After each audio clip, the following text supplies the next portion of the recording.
When I was in elementary school, I was a big history buff. Still am, but back then I was really obsessed.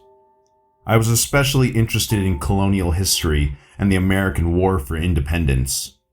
I was that kid who, when he had a unit on the Revolutionary War in 5th grade, was way ahead of the curve and eager to show off my knowledge. I read many Revolutionary War bios, fascinated by historical figures on both sides of the war. I'll give you one guess as to who I dressed up as for Halloween in 4th grade. Ready? That's right, George Washington. Actually, no. That would be way too obvious and pleb for a true history geek like me. Some dumb kid who didn't even know Washington's date of death could have thrown together a powdered wig and colonial waistcoat. Actually, I dressed as a Hessian. I know they were on the side of the bad guys during the war, but even as a kid, I knew history isn't all black and white. And besides, the Hessians had really cool uniforms. My costume wasn't completely authentic in every detail, of course, but I made it myself, and I think I did pretty well. I was initially afraid that everyone would laugh at me for being such a nerd and collectively hang me from the flagpole in my underwear, but actually, everyone was really impressed, and I won the best homemade costume prize. I'm telling you all this so you know why, as a kid, I was a huge fan of Liberty's Kids. For those who don't know, Liberty's Kids was a cartoon made in 2002 by DIC.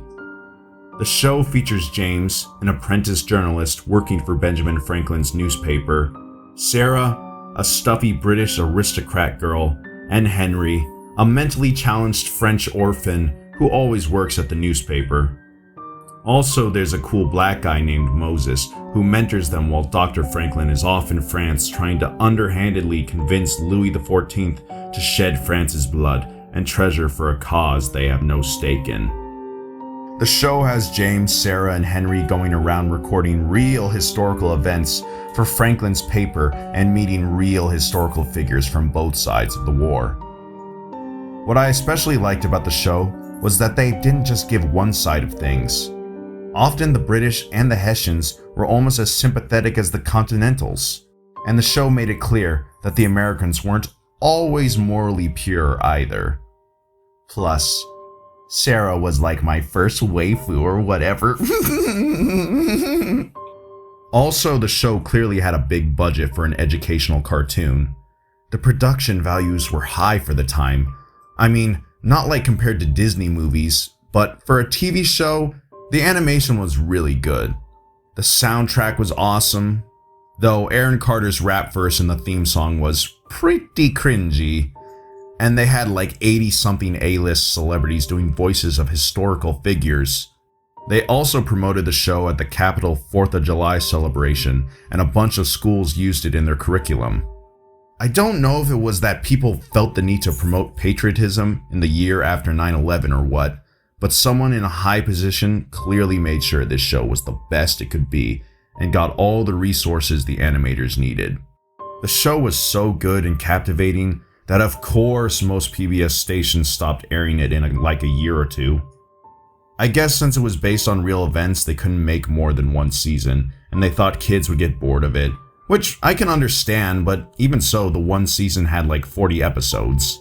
They replaced it with one of those stupid new PBS shows like World Girl or something, and the only reason kids are still exposed to it is because a lot of teachers still use it in lectures.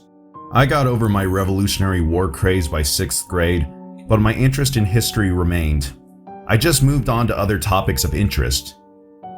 However, when I was a senior in high school, I found a box set of Liberty's Kids in a thrift shop. I didn't even know they had a box set. I bought the set on a nostalgic whim. I could have just watched the episodes for free on YouTube, but whatever. As soon as I started watching the show, I was overcome with nostalgic glee. I watched all 40 episodes over spring break, but on the final disc, there was a listing for Yorktown episode recut. Curious, I decided to watch it.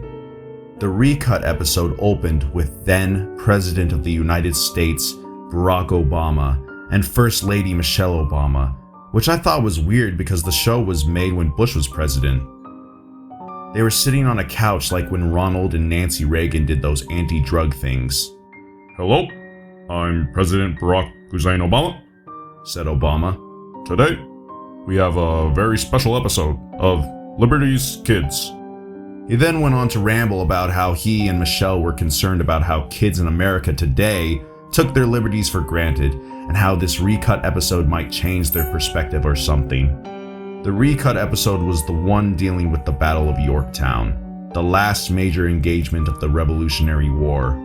In it, British General Charles Cornwallis, expecting Washington to attack New York, was defeated by American and French forces at land and sea in, you know what, who cares? Anyway, the episode was normal until about halfway through, when instead of attacking Yorktown, Washington insisted on seizing New York, which he had already tried and failed early in the war. Most of his generals, including the commander of the French troops, were opposed to the idea, but Washington was firm. They attacked New York and lost badly. In the next scene, Washington was shown being hanged for treason, along with several other founding fathers. The most disturbing part was that, unlike in the episode about Nathan Hale, where they just cut the scene after he spoke his famous last words, without actually showing him being hanged even off-screen, here, Washington and his comrades were hanged on-screen, in graphic fashion. I think a couple of them even foamed at the mouth and had nerve spasms. If that wasn't disturbing enough, the next scene was real-life footage of my high school. Only some things had changed. I started to get the point when I saw that on the flagpole, instead of Old Glory, there was the Union Jack. I watched in horror as students were eating fish and chips for lunch. Instead of saying the Pledge of Allegiance, they sang "God Save the Queen." It was horrible. The school, which is one of the 30,000 or something high schools in the US named after Thomas Jefferson, was now named Arnold Secondary School for reasons I'm sure you can guess by now. And at the homecoming game, instead of American football, they were playing cricket. And the marching and concert bands, they were now dressed like Grenadier Guards and had been reorganized into a fife and drum corps, a stripped-down brass and horn section, and a pipe band, complete with kilts. On the plus side, they could actually keep in step now, played music that didn't suck, played actual marches instead of just a couple Sousa pieces, followed by the school fight song, and a bunch of obnoxious alt-rock covers, and had a drum section that actually complemented the music instead of being annoying and clashing. Also, our cricket team beat the other school by 20 points, and this was a big rival school that we hadn't ever beaten in real life for 10 years, so yeah. But anyway, the show then cut to Daily Mail TV, and the host was talking about how Cher Lloyd now held the record for longest number of weeks at the #1 spot on Billboard Hot 100. In fact, all the major music stars seemed to be bad Europop. But on the other hand, country music didn't seem to exist anymore, so there's that. But it wasn't all superficial stuff like what I've mentioned so far. I could at least deal with all the bad stuff, but they also showed citizens getting arrested for criticizing the government because the First Amendment didn't exist, and having their houses searched without warrants. Then it showed me being arrested for something I didn't do and thrown in prison without due process. At that point, I passed out, and while I was out, I had a dark dream about teaming up with my classmates to fight the 21st century British tyrants Red Dawn style. When I came to, the box set was now a box set for Downton Abbey. Had I dreamed the whole thing and bought Downton Abbey by mistake?